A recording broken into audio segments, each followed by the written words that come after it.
Voir Alain Bonamy dans un combat de 10 rounds, le mettant aux prises au redoutable Alex Hilton. Un combat explosif où tout est question de fierté. Également au programme 5 combats professionnels ainsi que 4 combats de boxe olympique. Les billets sont présentement en vente aux endroits indiqués à l'écran. Jetons maintenant un coup d'œil sur les participants aux épreuves de vitesse. D'abord, le septuple champion du monde et numéro 1 au classement général, l'Espagnol d'adoption Björn Donkerbeck, demeure encore l'homme à battre. Son éternel rival, le toujours très dangereux Suédois Anders Bringdahl. À tout moment, celui-ci peut offrir une brillante performance. Quatrième au classement des épreuves de course cette saison, l'Hawaïen Michael Buzanis est en pleine ascension et peut surprendre avec quelques solides performances.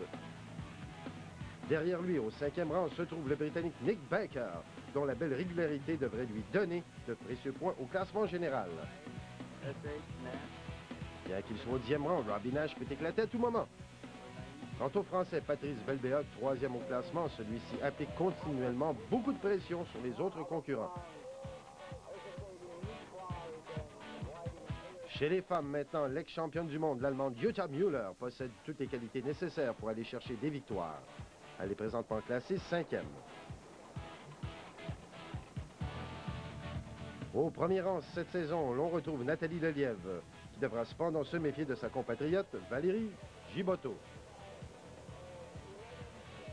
3e au classement cette saison, Sandra Gubelmann demeure une menace constante. Alors qu'Alessandra Sanseni, qui occupe pour le moment le 2e rang, mettra beaucoup de pression sur la meneuse du moment, Nathalie Lelièvre.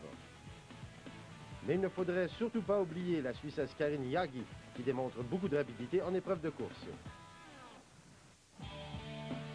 La première épreuve de course de la saison eut lieu à Nouméa, en Nouvelle-Calédonie. C'est alors que nous avons assisté encore une fois à une lutte de titans entre Björn Donkerbeck et Anders Bringdahl.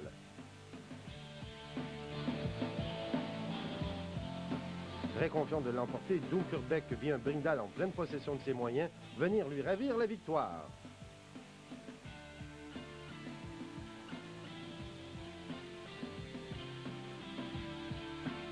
La deuxième étape se situe à Almanari, dans le sud de la France. Fort de sa victoire en Nouvelle-Calédonie, Bringdahl amorce en force cette épreuve, mais très vite Donkerbeck compose admirablement bien avec les faibles vents et retrouve cette première place qui lui est si familière.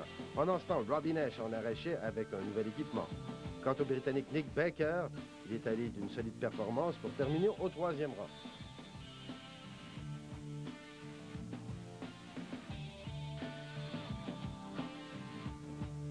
Voici Nick Baker en pleine course.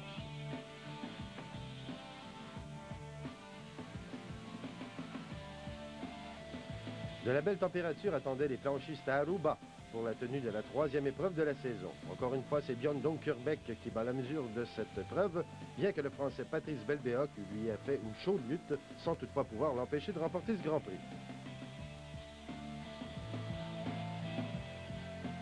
L'épreuve suivante fut celle de Grande Canarie, la terre d'adoption de Donkerbeck.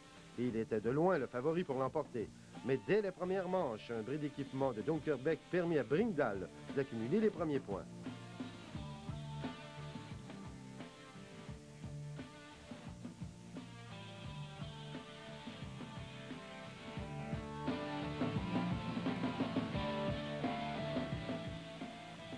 Le néo-calédonien Robert Periteo allait chambarder les plans de Bringdahl avec quelques victoires, laissant les grands honneurs de l'épreuve de Grande Canarie à Björn Donkerbeck, devant un Bringdahl fort déçu.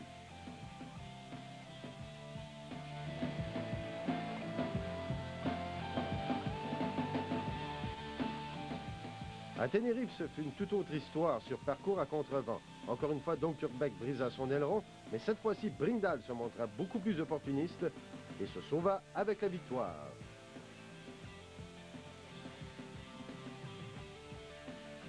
Voilà Donkerbeck et maintenant Bringdahl.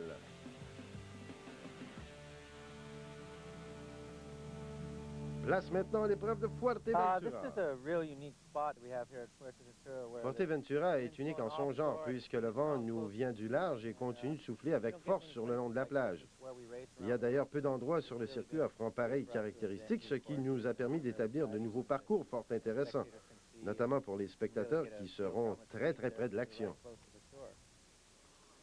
Ces conditions exceptionnelles ont d'ailleurs permis au directeur de course, Alex Aguera, d'établir un parcours avant-arrière offrant tant planchistes qu'aux spectateurs beaucoup d'action. Avec des vents soufflant puissamment sur des eaux plus que tumultueuses et des planchistes avides de victoire, la compétition promet d'être des plus féroces.